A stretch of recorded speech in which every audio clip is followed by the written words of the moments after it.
Good day friends, based ito sa windy.com na weather tracking app. Update po ito sa bagyong Christine PH na papasok sa ating bansa. Ganyan po kalaki ang bagyo, halos sakupin ang buong Pilipinas. October 22, 2024, Tuesday.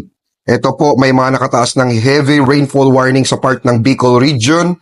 And then, ibang part ng Visayas like Samar at kalapit na probinsya. Maging updated lang po kayo based kayo sa may Facebook page ng Pag-asa natin. Ayan, makikita nyo ngayong araw, Miyerkules, tapos Huwebes.